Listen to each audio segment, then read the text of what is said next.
I'm back, and it's been 14 days, so what did I think about my intermittent fasting experiment? Keep watching.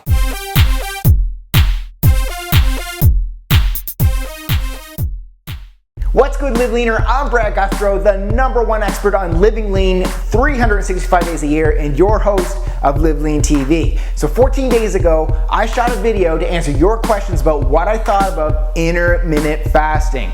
Well, like I mentioned in the video, I couldn't tell you my thoughts because I never tried it. And as you know, I'm not one of those dudes that just talks about the latest research. I actually experiment with real world action. In other words, I test it on my body. So what did I think? First off, let me just set the record straight. Intermittent fasting is not a diet. Intermittent fasting is not starving yourself, and intermittent fasting does not tell you what to eat. Intermittent fasting simply consists of 2 periods of when you eat and when you don't eat. But just because you're on intermittent fasting, it does not give you a green light to eat whatever you want. So intermittent fasting is not a weight loss miracle, it's just a tool. So keep the quality of your food as healthy as possible. Now, I always start at my eating window after my workout. So this means I work out fasted with no food in my system. Did this affect my strength gains? I have to say no. Looking back on my lifting journal, I was actually right on schedule with progression of each lift. Plus, we all know carbohydrates are the body's preferred source of energy. But when you're working out fasted, the carbohydrates your body will typically burn for energy is not available. So therefore, your body begins to immediately burn stored fat for energy. Win. But to ensure my body was burning stored fat rather than muscle, I supplemented with 10 grams of BCAAs, branched chain amino acids, pre-workout. I also boosted my energy by adding in a cup of black coffee or a 0-calorie pre-workout supplement. My workouts were scheduled at 11 a.m. and since my workouts typically take 50 minutes, I break my fast at 12 p.m. with my post-workout shake that I store in my locker. Damn, that's good. Once I get home, I follow up my protein shake with a big ass meal. This first whole meal after the fast is always my biggest meal of the day. And there are many reasons to do it this way. For example, this is when your insulin sensitivity is at its highest. This is a good thing. So your body is primed to use up the calories and the carbohydrates to build muscle and replenish your depleted glycogen levels directly into your muscles and livers without spilling over and being stored in the fat cells. Yeah, I just said livers. This happens to a lot of people that eat a lot of carbs who aren't insulin sensitive. Your glycogen levels are already filled with sugar, so the sugar from the carb then spills over into the fat cells. Not a good thing.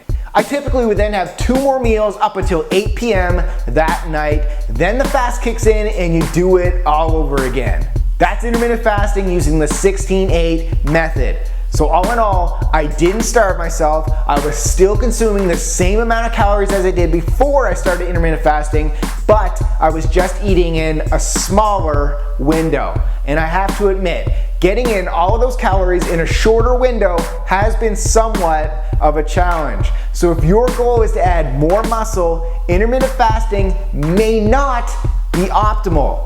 It doesn't mean you can't build muscle, it may not be optimal in building muscle. But if you're looking to get lean, another benefit with intermittent fasting is that when you're in a fast, you're giving your body more time to burn stored fat for energy rather than carbohydrates. So basically, the only thing that has changed is I now skip breakfast and I work out fasted. My calories are the same, my macros are the same, and the quality of the food I eat is the same. Once again, I just have a smaller window to eat. So to wrap this up, I did eat 5 to 6 meals a day to get to my current physique, which is about 78% body fat, and to maintain it 365 days a year. But I have to admit, I was starting to get a little bit tired of always cooking and watching the clock to see when my next scheduled meal was. Intermittent fasting, in my opinion, is just a little bit easier. And during my research, I also read that intermittent fasting was a good way for lean guys to get even leaner. And I have to say, I do like the results so far. I do feel a little bit tighter. Plus, my energy levels are also good, but of course, it takes your body time to adapt. I was hungry during the first few days, and I did feel less energy in the morning. For me, this was just temporary. I now get more done in the morning and I feel great during my workouts. So I do plan on extending this intermittent fasting experiment a little bit longer to see if I continue to progress. But that's just my story. You have to experiment yourself. You have to test what tools work best for your body. And I promise you one thing. If you try intermittent fasting tomorrow morning, you will be miserable. You will be hungry and you will feel low energy. For me, that was just temporary. It takes willpower. You either have it or you don't. It's up to you to make that decision. So once again, my intermittent fasting journey will continue and I will keep you updated. But for a full recap of my intermittent fasting journey, click right here, right there, and read it on my blog. Now, I want to know in the comment section below, how many meals do you eat a day and do you have the willpower to try intermittent fasting? Do me a favor and give this video a big thumbs up and click that like button right down there, and we'll see you on Monday for another episode of Live Lean TV. Until then, keep it lean.